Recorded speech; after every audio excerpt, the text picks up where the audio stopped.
out tonight for our presentation of the Savvy Caregiver program for caregivers, caring for those with Alzheimer's or related dementia. My name is Amanda Glasser, and I'm a health educator for the Township Board of Health. Tonight, we have Ms. Polizzotti joining us from Elder Services of the Merrimack Valley. Crystal is a health living program manager with over 15 years of experience in the field of human services, focusing on caregiver direct service and support. Crystal supports a network of diverse community organizations and stakeholders in meeting the needs of multiple funders while working with program developers and trainers. Crystal also tracks statewide caregiver workshop activities, including to but not limited to data collection, database maintenance, leader and caregiver trainings, program implementation, and workshop reimbursement process.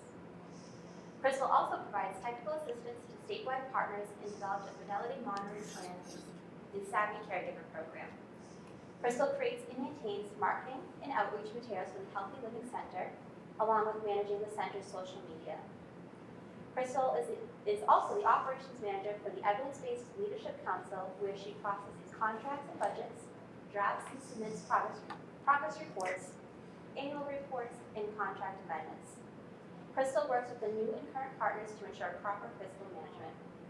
She's a master trainer in the Savvy Caregiver program and a class leader in powerful tools for caregivers, and holds a bachelor's degree in social work from the University of New Hampshire.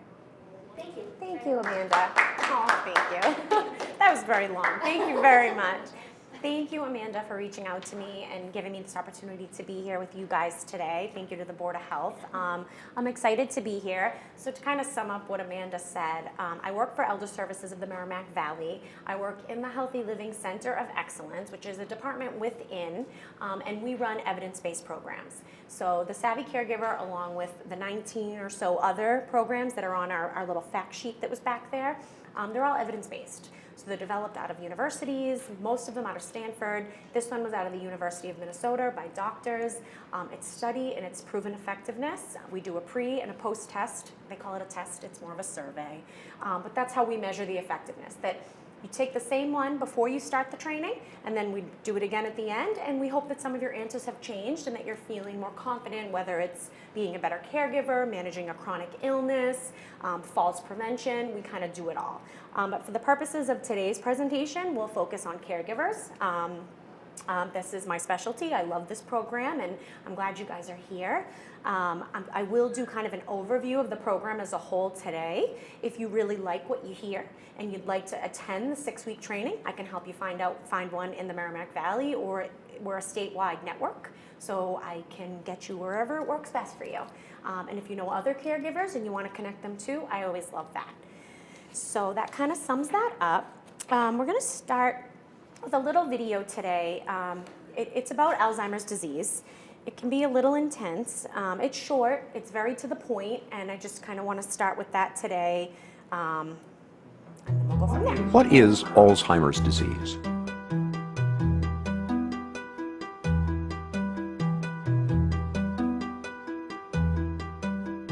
Alzheimer's is a slow, fatal disease of the brain affecting 1 in 10 people over the age of 65. No one is immune.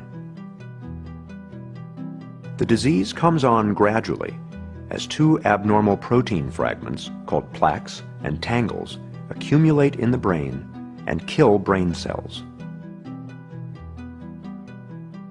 They start here in the hippocampus, the part of the brain where memories are first formed.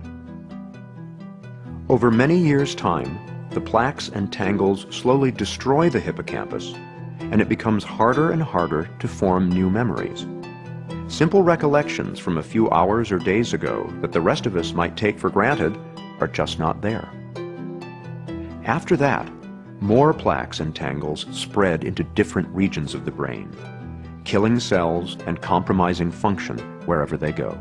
This spreading around is what causes the different stages of Alzheimer's. From the hippocampus, the disease spreads here to the region of the brain where language is processed. When that happens, it gets tougher and tougher to find the right word.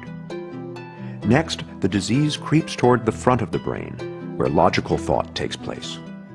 Very gradually, a person begins to lose the ability to solve problems, grasp concepts and make plans. Next, the plaques and tangles invade the part of the brain where emotions are regulated. When this happens, the patient gradually loses control over moods and feelings. After that, the disease moves to where the brain makes sense of things it sees, hears, and smells. In this stage, Alzheimer's wreaks havoc on a person's senses and can spark hallucinations. Eventually, the plaques and tangles erase a person's oldest and most precious memories, which are stored here in the back of the brain. Near the end, the disease compromises a person's balance and coordination, and in the very last stage, it destroys the part of the brain that regulates breathing and the heart. The progression from mild forgetting to death is slow and steady, and takes place over an average of 8 to 10 years. It is relentless and, for now, incurable. Helping your family, friends, and neighbors to better understand Alzheimer's will reduce stigma, improve care, and even help the fight for a cure. Thanks for helping to do your part. Learn more at www.aboutalz.org. So that's kind of the medical scientific overview of the disease. I'm not a doctor, so I kind of let the video do the explanation for that, but I am here to help caregivers feel supported and confident in their caregiving and how to, have better days, whether they're caring for a loved one, a neighbor, a friend. That's what Savvy's all about. It's about supporting caregivers and training them as if a professional would be trained, because this is a new job and a new role that you're taking on once you hear that your loved one has a diagnosis. So I'd like to start with a little guided imagery, if you guys think you're up for that. I encourage you to just relax, take a deep breath, close your eyes if you're comfortable with that. I'm going to read, it's not too long, about a paragraph. And when I finish, I want to kind of hear from you guys and hear how it made you feel.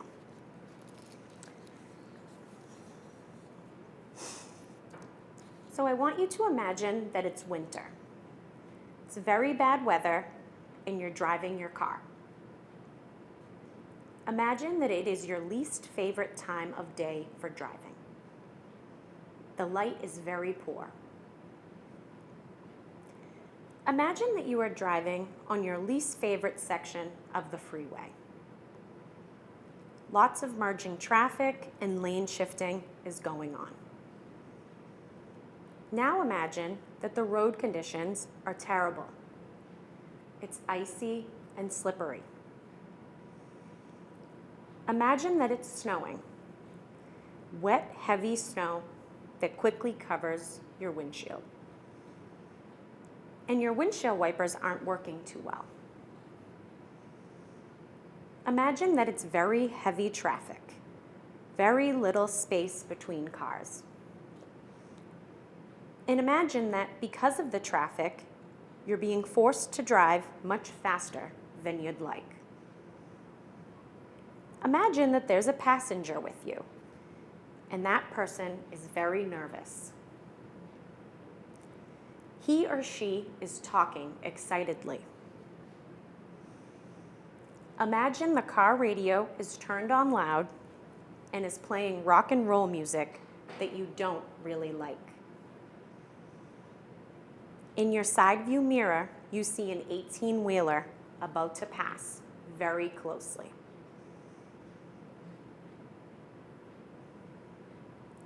How did that make you guys feel? Panicky, yeah, absolutely. We know that weather all too well in New England, right? How else did you? We've all experienced it. Absolutely. Yeah, we know what it feels like. Right, so panicked. Any other feelings? Chaos. Sensory overload. Sensory overload, absolutely. What do you want to do when you feel like that?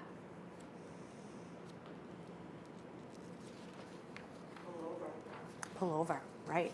Safely if you can. Take a break, Yeah. right? So the purposes of this exercise, it's to simulate confusion. Confusion is the central reality for somebody with dementia or Alzheimer's disease. So declining cognitive powers provide less protection from external stimuli. And we just saw in the last video that as the disease progresses, they have less and less control over their brain, whether it's their emotions, their social skills, their memory. So they have no control. So we, normal functioning, we can control these things. And when we don't feel comfortable or we feel out of place, we can either vocally say it or we can do it. Somebody with dementia, being centrally confused the majority of the time, they can't communicate this. So this is when we start to see these behaviors, right? Whether it's, repetitive question asking, that's one that always comes up. Wandering, shadowing. All of a sudden they're angry over nothing. These behaviors aren't just because they want to be a pain. These behaviors is because they're feeling overwhelmed inside and they can't effectively communicate to get that out. So they're looking to you, their caregiver, to comfort them in some way, to validate how they're feeling and let them know that they're safe, okay? So, confusion's the central problem in dementia. That's very upsetting in itself, and it provides the stimulus that produces bad reactions in the person, AKA behaviors. Behaviors we often think of maybe like a child acting out. In dementia, behaviors can be anything, from depression, withdrawal, not wanting to get dressed. These are all what we would call behaviors. So what this evidence-based program, the Savvy Caregiver, does is it helps caregivers find new skills and strategies that will help their person stay content and calm in their day. Having more information about the disease and how it may affect your person, your loved one at the different stages, you can be prepared for what might happen. And you're prepared for when these behaviors come up, how to redirect or how to bring them back to make the day a little less stressful. So that's the point of the guided imagery. It's really just to kind of make you feel chaos. You guys hit the nail on the head. Feel chaos, feel confusion, feel overwhelmed, so you can understand that that's how somebody with dementia feels 90% of the time.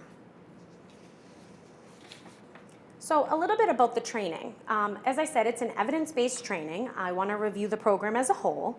It's designed for caregivers caring for a friend or loved one with Alzheimer's disease or dementia.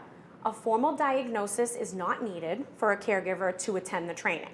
So typically when I get a phone call from a caregiver and they say, I'm caring for my mom, I'm caring for my husband, and I'll say, okay, what's going on at home? And I just kind of want to hear what they're experiencing. As long as there are some type of cognitive impairment going on, or even depression, which is typically the first sign in the disease, they'll be a great fit for the training. Memory loss is often one that comes up pretty soon, struggling to think outside of the box, doing things like all of a sudden they've been balancing the checkbook for 30 years and now they can't do that anymore. Okay, something's a little off. So these are the kind of things I want to hear from the caregiver for me to know that they would be a good fit and benefit from this training. The training is very informative and interactive. It's held over 6 weeks for 2 hours at a time in community type settings. It's always free to caregivers. They're typically in groups of about 8 to 10 people. The evidence-based training states that caregivers caring for someone in moderate stages will benefit the most. But I've been running this program for well over 2 years now. I've met well over 100 caregivers, and I've had caregivers from all ends of the spectrum. Some are brand new to it, and some are more towards the end. The caregivers who are new to this journey, they tend to get a little overwhelmed. It's a lot of information, and it can certainly be scary at times. But I like to reassure them and say, you'd rather be prepared for what's to come than just be thrown in head first. And the video clip, I think it said 8 to 10 years was the normal progression. It's very common, that's even wider, it's 3 to 20 years. So it's even broader than that. And I was just saying this earlier, if you've met one person with dementia, you've met one person with dementia. It affects absolutely everybody differently. You guys will know your person best. So having these little skills, you'll be able to tweak them, experiment, try new things at home, come back and talk about it, and that's how you'll benefit the most from the training. Caregiving is a job. And it's a job that most active informal caregivers, people like you who are doing it out of the goodness of your heart for a friend or a loved one, you're not trained for this. And now you're filling many roles. You're making decisions for someone else. And you're doing things you never thought you would do for your loved one. So we think you should be trained, as anyone would. Whether you're distributing meds now as a nurse would, or making legal decisions like a lawyer was, or planning days like an activity director. All these people would go to school and they would be properly trained, and that's what we hope Savvy Caregiver will do for these active informal caregivers. So I kind of talked about who could benefit already. The training does say, active informal caregivers caring for someone living at home. When we're at the stage of the nursing home where the person is already in an assisted living type facility, where you don't have as much direct contact. I have had caregivers attend who are kind of at that point, and they say, I wish I had this 5 years ago. So, we just brought this program to Massachusetts in the end of 2016, and it should have been here a lot sooner because caregivers need to be supported. Sometimes I'll have caregivers reach out whoever they're caring for, maybe they recently had a fall and they're in a rehab facility and they're planning to return back home. That's a great opportunity for somebody to attend this because things are going to be different now that they're coming home. So that's a great fit for the training as well. So I mentioned, it runs for 6 weeks, 2 hours each week. We meet each week. I like to say a Savvy Caregiver is the best of both worlds. It's kind of like a support group and educational training got married. We're going to start each week with a group discussion. What's going on at home? What's working? What's not working? What are you struggling with? And I really let the group kind of chat. The best part to me is seeing caregivers connect. You're going to be with people who are going through the same exact thing as you. Just letting caregivers know that they're not alone and to bounce ideas off each other, that's great. You guys are in it every single day. So I love to have that interaction going on, the questions. The observations are great too. We're going to learn new skills each week. So we start with the group discussion. We're talking about how it's going, what's going on. And then we always transition and introduce new skills and new knowledge each week. So then I encourage everyone to go home and experiment. Try these new skills at home. I don't want anyone to think that they're going to come to Savvy and they're going to go home and everything's going to be perfect. I never want to give anyone false hope. Nothing's perfect. But experimenting is how you'll figure out what's working. And don't be discouraged if you try something and it doesn't work great the first time. That's when you have to have this strategic outlook as a Savvy Caregiver, take a step back and analyze the situation. Okay, what went wrong and what can I adjust to have a better outcome next time? It's all about experimenting, coming back to the training the next week, telling us how it went, and sharing ideas as a group. That you will benefit the most from the training if each week you practice the skills learned. Every caregiver that attends the Savvy Caregiver training is given a manual that they can keep. They can keep for forever. It's yours to keep. You can reference it. It's great. And there will be required reading each week, but we know you guys are busy. If you don't read, it's okay. I don't want you to veer that from coming back the next week. We're going to review it anyways. But to get the full effectiveness, the reading, the experimenting, and coming every week is how you'll really get the most out of the program. And, understanding this new role that you're in now as a caregiver and what that really means. So at the training, week 1, I read each of these out loud because these are going to be the key things we hit. We're going to appreciate the importance of caregiving. You're doing a noble thing, and I want caregivers to acknowledge that by stepping up to the plate and keeping your loved one at home, you didn't sign up for this, and I want you to acknowledge and feel good about what you're doing. We're going to reduce the negative effects. Caregiver burnout is a real thing. It's a lot of work, it's burdening, it's stressful, it's isolating, the statistics show. So we want to kind of reduce these negative effects. We know that there'll be a lot of new emotions that you're flooded with, whether it's anger or sadness or denial. But how can we navigate these emotions? We want to increase your skills and knowledge, as I've talked about. We want to help caregivers adopt a more strategic outlook, help them develop more effective strategies, improve self-care skills. This is something a lot of caregivers don't think about, is taking care of themselves. I always use the airplane example, right? What does the airline whatever the proper term is, the lady on the plane, what does she say? When the plane is going down, you put on your own mask before you put on someone else's mask, right? You have to save yourself before you save someone else. Caregiving is the same thing. If you're not healthy, if you're not in a good headspace, you're not going to be a good caregiver. It's okay to take a break, and it's okay to ask for help. I kind of make a joke and I say, from here on out for the next 6 weeks, your homework is going to be to do something for yourself. Whether you like it or not, I'm going to hold you accountable to that. I don't care if you're going to read a book for 5 minutes, if you're going to go get a pedicure for 30, or if you're going to go out to dinner with friends. Do something for yourself. Recharge those batteries, because you can't do it if you burn out, and then now you're going to have your person with no caregiver, and you're going to need a caregiver yourself, and we don't want that, right? And we want to improve your care recipients' quality of life. We want them to get the most out of life still. Yes, they have a disease. That doesn't mean they still can't get enjoyment and feel fulfilled in life. You know, how can we keep them content and involved in their day and keep these behaviors at bay? That's a huge piece of the training. And we want you to increase involvement of family and other resources. In my experience, I find that many caregivers don't know the resources that are out there, because either they've been thrown headfirst into this, or they don't have the time to sit there and look stuff up, or they don't even know where to begin. And sometimes caregivers, they don't want to ask for help. They feel burdened. They don't want to burden anyone else. But, you know, there are people, there's friends, there's family out there who all you have to do is say the word, and they'll be happy to help. And we kind of talk about that. And we talk about managing those family dynamics. Maybe you have a brother who lives across the country and loves chiming in his 2 cents about mom and her health, but he doesn't do anything. He just drives you crazy. So how can you kind of navigate those waters? You know, the last week we talk a lot about how families can be barriers to the caregiving, and we break down the different types of families we may see. And then how can families use their family members to aid the caregiving?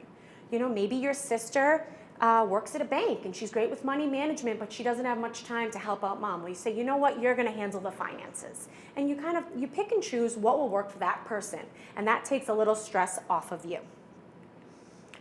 So to quickly sum up, you know, the main points of each week. Week 1 is a lot of information. It's a lot of the facilitator, whether it's me or someone else. We have over 50 trained practitioners throughout the state, and we've even ventured into New Hampshire now. We can find you a training in your area, typically ran in pairs of 2. So week 1 is a lot of the co-facilitators talking, but week 1's the only week like that. As the weeks progress, we want it to be more interactive. Week 1, we talk a lot about the disease itself.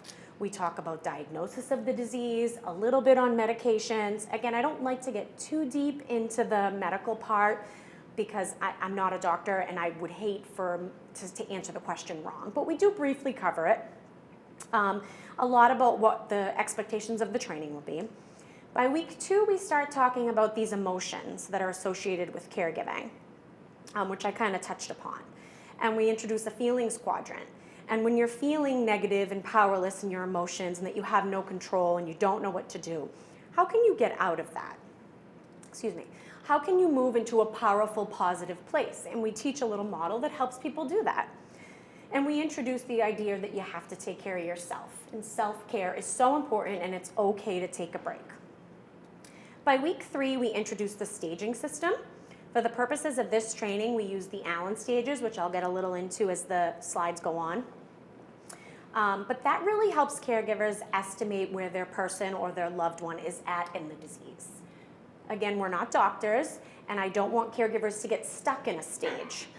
You know, your person could be a level 4 when it comes to getting dressed, but they might be a level 2 when it comes to eating. And we kind of talk about what the different levels look like and how to structure and support the different levels so they can still succeed and contribute and feel independent and feel like they're doing things and that they're not being babysat or taken care of. And we talk about goals, you know, what are the long-term goals for yourself and your person? Once we introduce the stages and people are starting to feel confident about where their person's at, we really talk about managing these behaviors and what that means. And then week 5, by week 5, the caregivers are starting to feel good. They're starting to feel confident. You're trying new things at home, things are working, and you're understanding the appreciation of this role you're filling now. And we introduce a decision-making model. It's the OOVL grid. We call it the OOVL grid. It's options, outcomes, values, and likelihoods. And this decision-making model can be used for making any decision. It doesn't have to be caregiving, it doesn't have to be Alzheimer's related, it can be anything. And we know that you're now not only making decisions for yourself, but now you're making decisions for someone else. That can be tough. How do you know what's right? So kind of laying out, what are my options? What are the outcomes of this options? How much do I value that outcome? And what is the likelihood that this will work? And sometimes just putting it out visually, you have that light bulb moment. It makes a difference to take a step back and look at it visually rather than irrationally making decisions that you don't feel good about and you don't feel confident about. And by week 6, we do a full program review. We pretty much have a group discussion for the entirety of the last week. It's our last week together as a group. I want everyone to kind of get out those pending questions, things that they're struggling with, what's working, what's not, and then we talk about those family resources and how to continue to feel savvy in your caregiving even after the evidence-based training ends.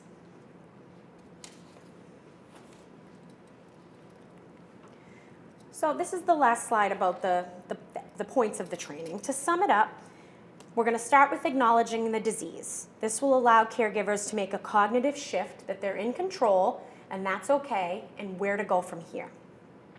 How to develop an emotional tolerance so you don't feel flooded with these emotions. You don't feel burdened and you don't feel burnt out and you don't just say, I'm done, and put your hands up 3 months in.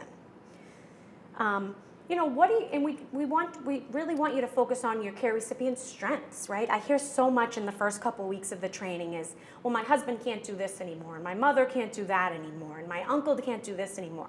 Okay, we know what they can't do. What can they do? Let's focus on the strengths, let's focus on the positives, and build from there. We hope the caregivers establish goals in their caregiving and around this contented involvement piece, and how to problem solve using these new skills with a fresh outlook and attitude, and of course, all this new information around caregiving and self-care.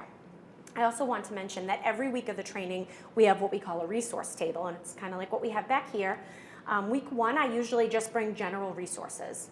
A lot about what we do at elder services, from home care to money management to Meals on Wheels, just kind of a general overview. As I get to know the group more and I kind of hear the needs, like I can't get my husband to shower anymore, or my mother won't get dressed anymore, I'll kind of bring resources that the group will benefit from. But every week I try to bring at least 3 to 5 resources that you guys can use, whether it's an article, an activity, or the local senior center and where the support groups are running. Anything you guys need. So some people might be skeptical, like, what's an evidence-based training? I've never done this before. Is this really going to help me? As I mentioned in the beginning, these programs are developed by doctors and they're studied. And after 12 months, the outcome is improved competence, mastery and self-efficacy, improved personal gain and meaning, improved negative mood, reduction in negative reactions, and reduced depressive symptoms. A study was done out in Minnesota when they first developed this program that a year post-training, caregivers feel less stressed, which is huge because if you think about that, this is a progressive disease, right? So a year post-training, the care recipient's needs are going to have increased. So that's more demands on the caregiver. So to think that they're feeling less stressed with more demands, that's incredible. But they have these skills. They're prepared for what the future may come because they attended the training. So I briefly mentioned the Allen stages. These are what we use for the purposes of Savvy Caregiver. The Allen stages were developed by an occupational therapist, originally for brain injuries and developmental disabilities, but they work just as good with dementia. And the benefit of the Allen scale is it enables caregivers to use the levels of thinking as a way to fit tasks and abilities to their person's remaining strengths. So we'll break down, over the 6-week training, we break down each stage, what it will look like, what to expect, and what's appropriate as far as tasks and activities go. So you now as caregivers are in control. You're in the driver's seat. Your loved one doesn't know that you have all these new skills, and they don't know that you're doing this structuring support. You're still letting them feel like they're on their own, but you're 2 steps ahead of them. we're going to watch a little clip of somebody in the mid stages, and then we're going to talk about how structuring and supporting them through the activity we watch would have benefited them. But as you can see, it's a scale that goes from 6 to 1. We're all level 6. That's normal. And it goes down. And there are halfway points, like a 4.5 and a 3.5. That's okay. We'll be flexible. We're only estimating. And then the end stage, level 1, that's going to be bedbound, vegetative state, in a nursing home. The needs are too far for anyone to do without medical help. So we also talk about these 3 things at the training: purpose, order, and use. So purpose, that simply means why we do things, right? So what's the purpose of taking a shower? It's good hygiene, to clean ourselves, right? We know why we have to shower. Somebody with dementia can no longer process what the purpose of doing things are. And what does order mean? So when we think about taking a shower, to us that's a no-brainer, right? We just do it. We don't even think about it. But there are many, many, many steps involved in taking a shower, right? You have to get undressed before you get in. Somebody with dementia may not understand that, and you may go in the bathroom and they're standing there fully clothed in the shower. They don't understand the order any longer. And then use is the tools we use during any given task. So we use soap to wash up. If you hand them the soap, do they know what it's for? What's the use of that? If you hand them a towel when they get out, do they know that's to dry off? So this chart here, when it turns black, they're starting to lose it. So as you can see, early stages up at the top, that's level 5. At level 5, people with dementia level 5 are functioning pretty on their own still. They can be left alone. They may even still be driving, right? But as the disease progresses, they're going to lose all 3. Purpose is the first to go. So by early, middle, level 4, it's pretty much black. They don't really understand why they're doing things anymore. They may not even understand why you want them to drink water. They can't process anymore that our bodies need water. We have to stay hydrated. The order will start to fade by the late middle stage. Level 3, it's pretty gone. And then use will be the last to go. So does that kind of make sense to everyone? So I'd like to show a clip. We show this at the training during week 3. We show several clips. This is one. This is Libby. Libby is estimated to be Allen Scale Level 3. This is an occupational therapist with her, and I want to really stress these are not how-to videos. These are demo videos. The OT is challenging her on purpose so you can see what she doesn't succeed at. This isn't what we would do. We're going to watch, when she's just given a task, just to do this. How does she do? And then we're going to say, if we structure and support it, how could she succeed? So let's watch. And just to kind of review, level 3, all thinking powers are seriously affected at this point. They're generally very confused the majority of the time. It's hard for them to understand what's happening and why. And there's pretty much no purpose, which we just talked about, because that's one of the first to go. So if she's level 3, that was probably gone when she was level 4. She can understand order, but it's starting to fade, and she needs that help. And they're very easily distracted. So let's take a look at Libby, and then I want you guys to tell me how you think she did. I need you to make a ham and cheese sandwich. A ham and cheese sandwich. Yes.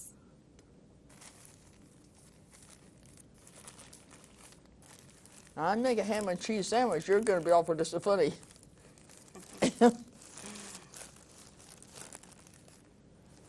I can make them for myself, but you better look out. Okay.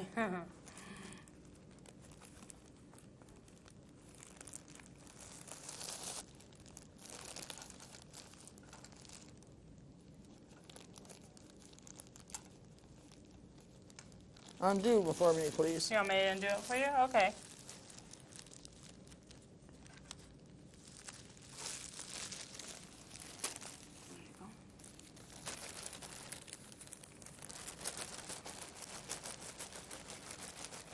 This clean? Yes.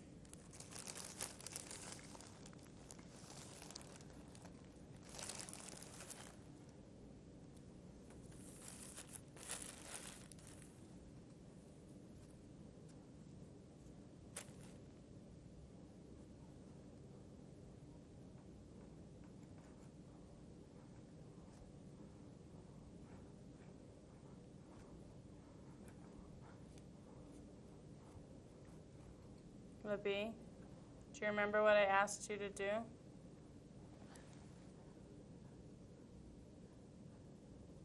What I thought, What? What did I ask you to do? Can you tell me? Or can you show me? make them. Make what? Ham and cheese. Okay. Okay. Yeah, that's what I want. Go ahead and show me.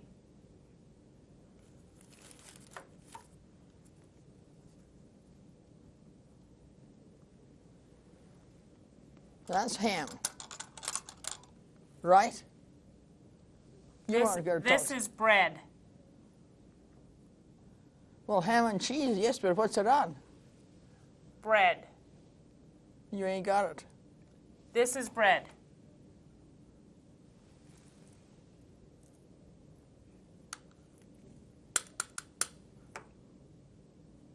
Can you put the ham and cheese on the bread?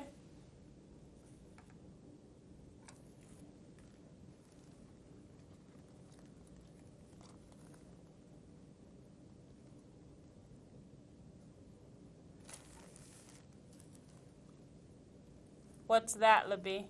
I don't have no idea. That's lettuce.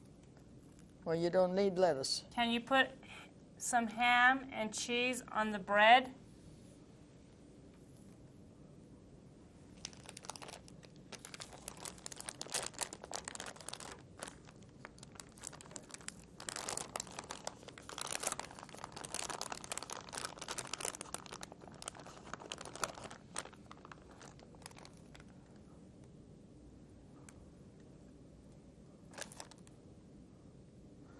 Do you have something you want on it? No. I just want you to put ham and cheese on the bread.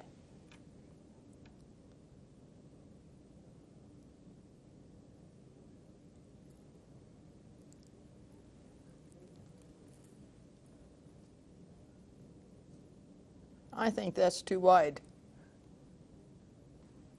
Libby, can you put a piece of ham and a piece of cheese on the bread? I don't know whether that's right or not, but Well, it's, that's a piece of ham on the bread. Can you put some cheese on the bread? Go ahead and put the ham here. Put the ham right here.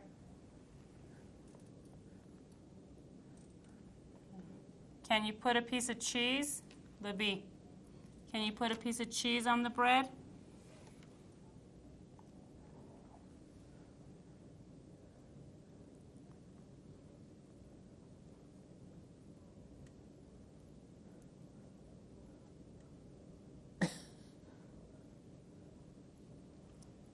Libby, can you put this bread on top of the cheese and ham?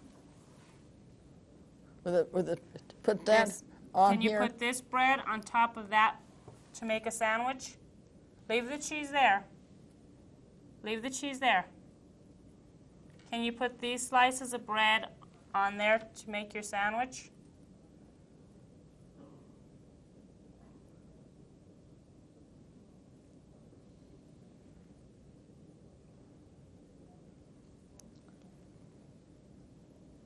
Okay. Thank you, Libby. You did a good job. I did? You did. Oh, I was sweating like a coon, I'll tell you. A little confused, right? What about, Things out of order, right? didn't understand the use of certain things. Yep. The first thing she did was cut it, right? You do that at the end. So that's the order, being very confused. So if we were already savvy, the way we would have set this up so Libby could have succeeded is we wouldn't have had all those distractions. That was like overwhelming. There was peanut butter, there was jelly, there was tomato, there was fluff, there was everything. So as you can see from this chart here, Libby is, she's a 3.5. So she's right around here. 1 to 2 steps at a time is appropriate for Libby. So if we're going to do a how-to of that, we wouldn't have anything in front of Libby. I would have the bread, the ham, and the cheese over to the side with probably maybe like even a cutting board or a clear. I don't know about you guys, but I don't make my ham and cheese on a plate. I'm either going to do it on a cutting board or I'm not even going to use anything. We don't know how she learned to do it. So you want to keep it as simple can be. Those distractions is what makes her even more confused, and she doesn't understand. So what I would do is I would say, no questions, right? Take away the questions by level 3. It's just simple statements. Keep it simple. Libby, we're gonna make a ham and cheese sandwich. Hand her the bread. First comes the bread. Have her place it on the plate, and you're handing it to her so she can't mess up. Next comes the ham. You're handing her the ham so she can put it. Okay, does that make sense? You're gonna cue her through it. Keep things very concrete, no distractions. Okay, that's why that wasn't a how-to. And you gotta remember, there's a camera crew there, so she might have even done better if we set her up to succeed, right? That was completely bizarre. They're sitting at a table in a room with 10 ingredients making a ham and cheese sandwich being filmed. Now she has dementia, so she's like, what the heck is going on? So you want them to succeed. So over the 6-week training, we break down each stage, we show videos of each stage and how to structure and support each stage so they can succeed.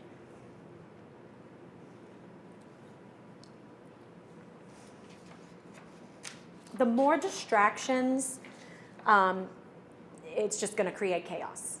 Just keep reminding yourself that confusion is their central reality. So the last thing we want to do is confuse them even more. Any questions about the stages or breaking down steps? The bottom where it says late, when you say watching, they're just not participating, right? They're not making the sandwich, they're just watching you do it. Yep, exactly. Unless passively. They're not doing anything with their hands, they're passively watching. That's what it is. So at that stage, I don't even know if at that point you'd be really engaging them in those type of activities. It'll be more like watching a movie together. Or maybe you're caring for your mom and she always got manicures, so you go and get manicures together. Very passive, simple, no demands, no questions, no expectations. Just making sure they're happy, they're calm and content. And stimulated. Yep, yep.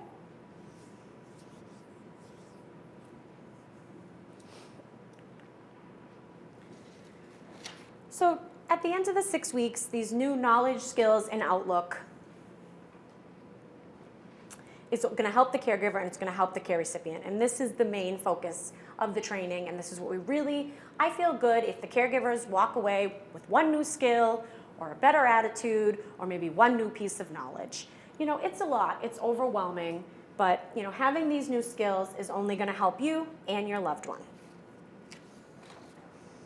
So at the end of the 6-week training, I want to just share some quotes with what some savvy caregivers have said to me, right? I learned to understand the illness and separate it from the person. That one's kind of simple, but I see from caregivers a lot in the beginning during week 1. They think their care recipient is doing things on purpose. That's absolutely not the case.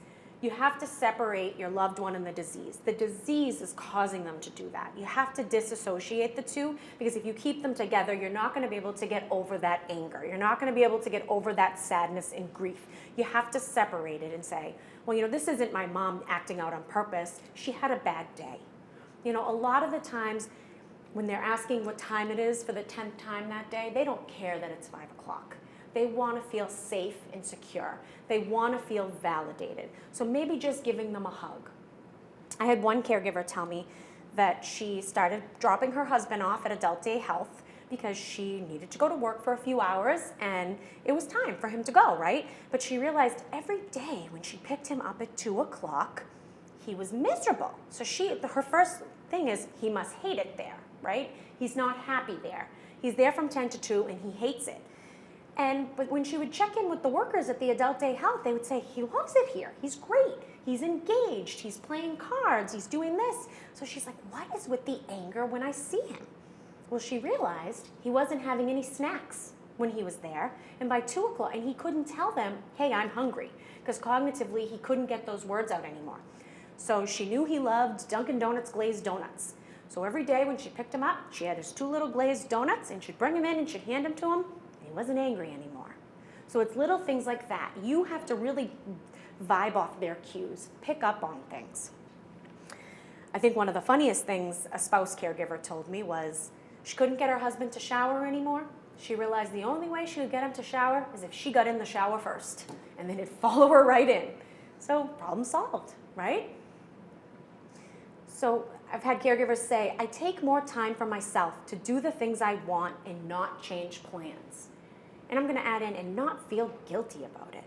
It's okay. If you made plans with your girlfriends and your husband's having a bad day, don't cancel your plans. You go anyways, because that's when you need it the most. That's the self-care piece, that it's okay. My attitude is more understanding because of a better grasp of what the world of someone with dementia may be like. You know, that's why we do the guided imagery, and we do a few guided imageries throughout the training, all with different meanings behind them. And it's pretty much just putting yourself in their shoes, you know, understanding it from their perspective. Another funny story that I heard, I was sharing this one earlier with them. There was this one gentleman who he could never get his wife to get dressed. She would stay in the same dirty PJs for 3 days in a row, and she was happy, but it drove him nuts. He didn't want to see her in those same ratty PJs. But he attended Savvy Caregiver, and he realized that there was a pattern, that when somebody was coming over, or she knew somebody was coming over, she was all excited. Oh, honey, our son Mike's coming over later. Oh, Mike's coming over. And she would run to her room, and she would get dressed. She'd be all excited that Mike was coming over. So he realized that if she thought someone was coming over, it was no stress in getting her dressed. So he started telling these things that we call fiblets, which as their memory gets worse, if you will, you can kind of use that to your advantage. It's okay to use these fiblets to your advantage. And you can say things like, oh, honey, Mike's coming over later. Oh, Mike's coming over later. And she runs and gets dressed. Some days she may remember Mike's coming over, and some days she may not. She may never bring it up again, but she's dressed, the behaviors are at bay, problem solved, crisis averted. And those days that she might say, is Mike coming by? Oh, he's coming by tomorrow. That's it. You leave it at that. Keep it simple. The less details, the better as the disease progresses.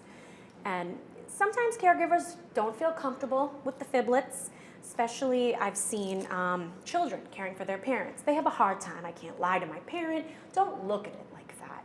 Look at it as you're just keeping the peace. You're keeping them happy, you're keeping you happy, you're keeping the stress at bay. Another one that comes up a lot is oftentimes the person with the disease will long for someone that had passed on years ago, right? So maybe, you know, they're 80 themselves and they have dementia and they're saying they want to see their dad.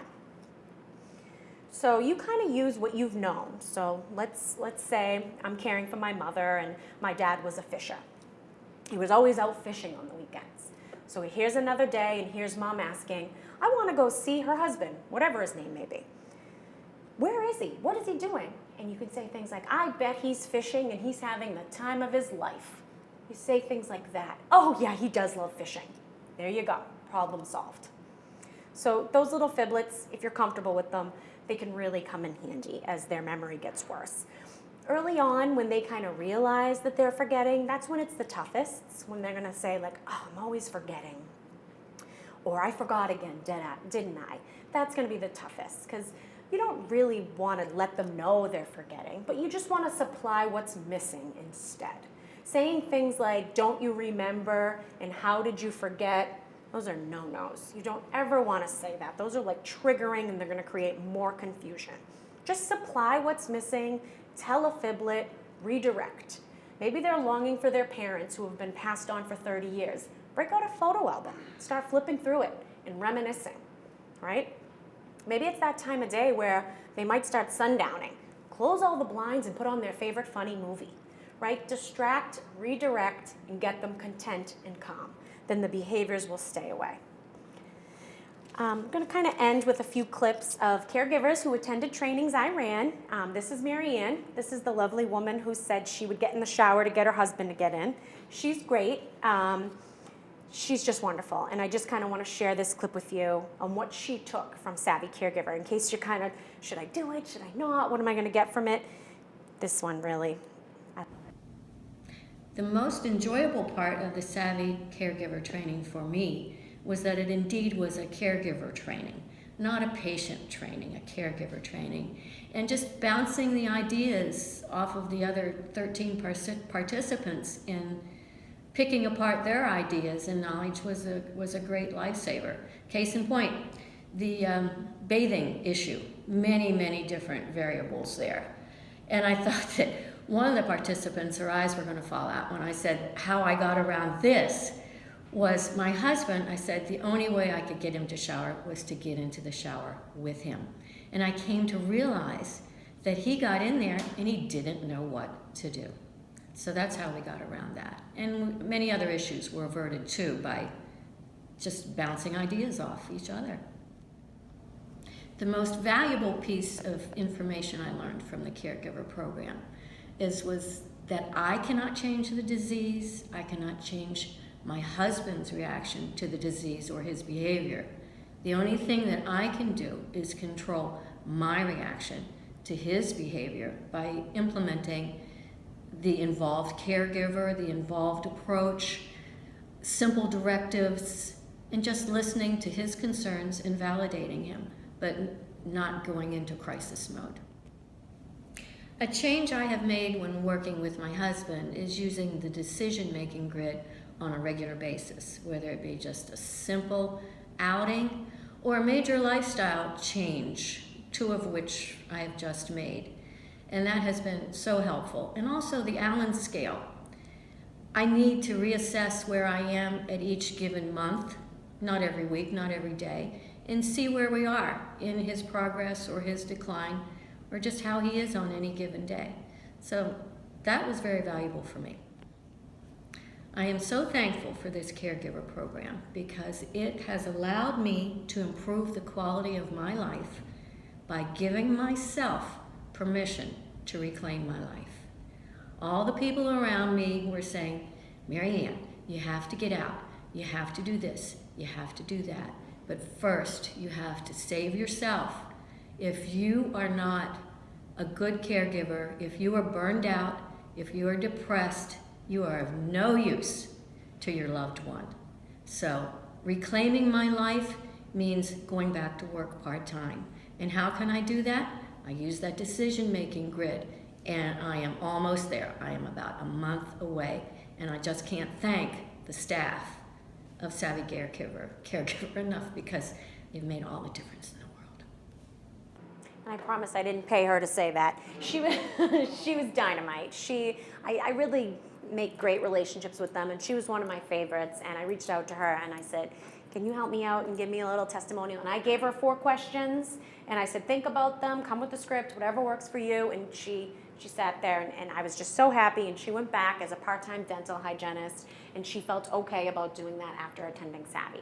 So she was a spouse caregiver. The next couple, they're caring for, this is Helana and Jose, and they're both caring for Jose's parents. Jose's parents were living in Puerto Rico. They were both showing signs of dementia, and they made the decision to move the parents up to Massachusetts and in with them. And it's common that family members attend the training together. I actually encourage that. When a caregiver calls me, I say, is there anyone who helps out with the caregiving, whether it's for an hour or for 5 hours, that can come along with you? Some people don't even realize they're caregivers. Even making daily phone call check-ins, you're a caregiver. Acknowledge that and feel good about it. So it's hard to get men into the training, but Jose was one of them. Typically, they're mostly women, but we don't want it like that. We encourage, men to be there too. And he was comfortable coming with his wife, and their story just really touched me too. They took on a big job. So I want you to hear from them briefly. The most enjoyable part for me was being able to share with other caregivers and knowing that they are also going through some of the things that we're going through with my in-laws. I enjoy sharing with them, and I enjoy listening to them, their story, and how they deal with their situations. And it was a good group. We did get along very well. Yeah, they will be. We can take the inputs, the way they dealing each other, and then we can add it to us, and the same with them too. Vice versa. We can share the different way to work, and then how we find out to get to there too. It's nice. It's nice. What was the most valuable piece of information you learned from the Savvy Caregiver training? I would say for me the island Stages. I can able to watching my father and see how they're going to be able to work with them in a passion way and in a passion form. They can hold it a little bit more before go all through. So that's the one I agree with. Learning about the Anna stages. We know where they are. We know where they're going, and know how to handle certain things that we can handle. And with this, it helped us also how to help them maintain active, so not to go down so quick. What changes have you adopted from the training and used with your loved one? Working with the different stages, it's very good because I can use some different ways to work with them. I like that. One of my things, I learned to pick my battles with them. I learned that I cannot force them to see things my way, because they see things their way, and I have to understand. I learned to understand that they have that they're not going to see it my way. So I learned to pick my battles. I learned to understand them a little better, and I learned that if they get too upset, that by letting it go and visiting it again slowly, and just letting them know by rubbing their back and hugging them that we are trying to do the best for them and care for them. What changes have you adopted for yourself to improve your quality of life? For me was be patient and lover and go through with them. It's like I have for myself. I have a question. They said, "Guys, it's love, prayer, and adding the train I get victory with love." Well, what I have adopted, how this has helped me is that I am taking more time now for myself. I am giving letting go some of my things that I want to hold, that I want to keep on doing it, letting it go, and let the other PCA workers take over. And I clearly learned that I would tell them exactly what I want them to buy me, because I like doing my grocery. But in this case, well, there's some things they can buy, and I don't have to. I could relieve myself. I have, after this workshops that I took, I have been going out. We have been going out for lunch, my husband and I. We have been doing things, but I leave everything set. I do a schedule for food, the schedule for their activity during the day and everything, and I ask them, do not change anything, just keep the routine, and it'll make it easier for them and for us when we come back to them. And next week I'm going on a retreat for 3 days for women. Looking forward to it. Great. Thank you, Helana and Jose. He seems happy. Oh, they were the funniest. I absolutely loved them. And as you can see, he was like 3 days off. Woohoo! Helvania had a really hard time giving up control of things, as you could see. She had a strict household. She was in charge. She did the cooking. She did it all. And now she had her in-laws there and PCAs there, and things were changing. And as you can see, the biggest piece she took was, it's okay. Let it go. Not everything's perfect. And that was really nice. And Jose, I'll never forget what he took from it. And I couldn't believe it, because we introduced the oval grid. Now, the oval grid, that's the one that helps you make these big decisions, right? So usually, you see the light bulbs go off when caregivers are like, okay, now I know what the right decision is. Well, we went through an example where one of the outcomes, the values, the likelihoods, one of them was affecting the care recipient, the person with the disease, self-esteem. And by taking things away, they may feel like insufficient. And Jose, what he took from the UVO grid was that he never thought about his parents' self-esteem and how doing things for them without letting them contribute, how that affected. That wasn't the point of the UVO grid, but that's what he took from it. And to me, that was just wonderful because I wasn't expecting that. And he said, I never thought about my father's self-esteem. I need to let him be involved. And I said, if that's what you take, I'm happy with that. So that one really sat with me. But they were just wonderful.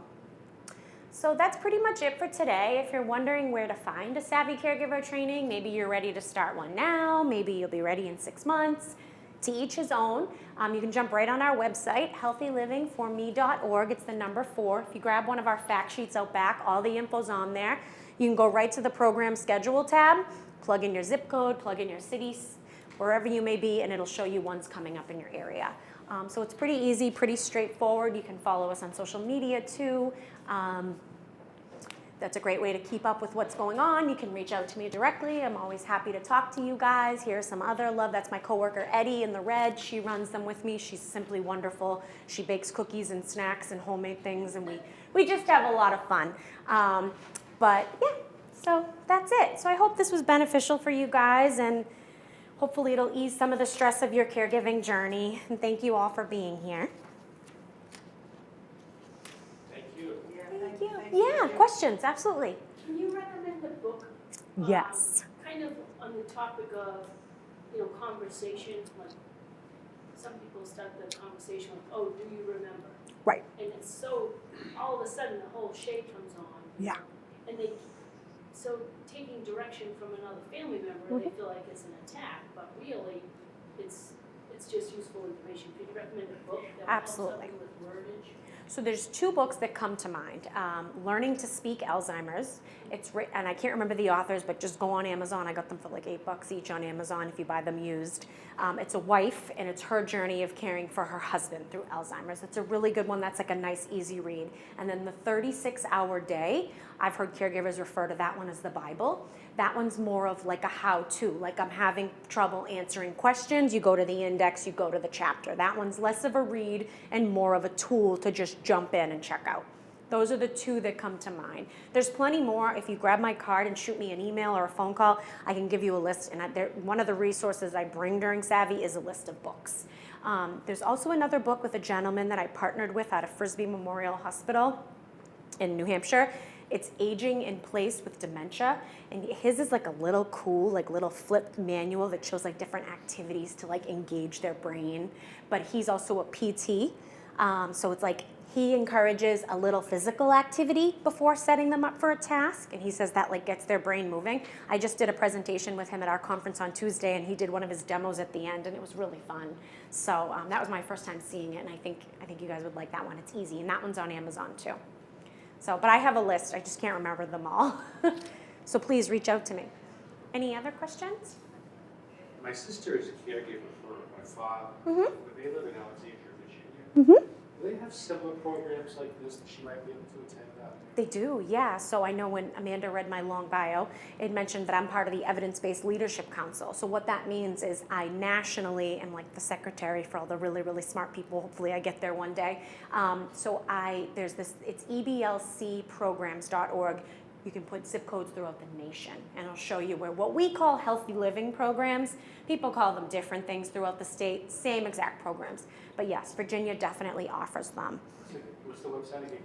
EBLC? Evidence-Based Leadership Council, so EBLC programs, which again, if you reach out to me, I can send you the link and make life easy for you. But yes, they are nationwide. Some states better than others. Virginia's a good one, Florida's a good one, California, and that's the Evidence-Based Leadership Council. We're here to promote it and get them everywhere. That's kind of what we do. So, yeah, absolutely.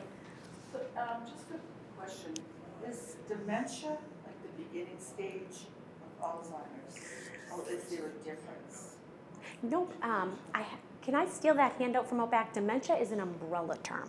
So I'm going to show you this really cool handout. It just didn't print good, but I'll email it to you guys because this is a good visual. So dementia is the umbrella term, and it's a collection of symptoms. So dementia is just broad. Alzheimer's falls under dementia. So as you can see, they all fall under. Mm-hmm. So dementia is just the broad term that all of them. Vascular dementia is caused by mini strokes in the brain. My coworker Eddie, her father has that, so she has a ton of input on that. How do you diagnose that? So he was having mini strokes. So what happens is each mini stroke, again, I'm not a doctor, but each mini stroke kills off, every time they have one, it kills off more of the brain. Is that something that can be seen in CT scan? It can, but the thing with that type of stuff, with doing those on someone with dementia, those are tough. So it's really hard to get accurate readings. But they didn't even know he was having mini strokes. And then it was like almost too late, and then he was like cognitively declining because parts of his brain was dying down. So, but yeah, dementia is just the umbrella term. That's what's happening with your, yeah, yeah.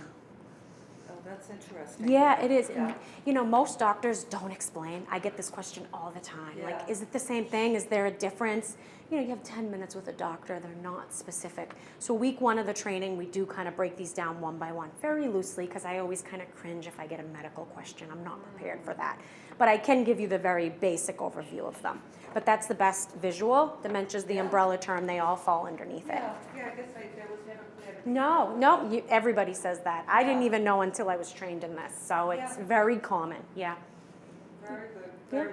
Thank you for doing what you do. Thank you for coming. Yes, this is a wonderful program. I love this program, I Yeah, really do. it really So, is. yeah, any questions, you can reach out to me on your own. I'm always here. I'm right in Lawrence, so come visit me. Thank you so much, Crystal. You're welcome. Nice to meet you guys. Very good job. Thank Very you. good. Have a great day. Thank you. Or night, I should say. It's bedtime.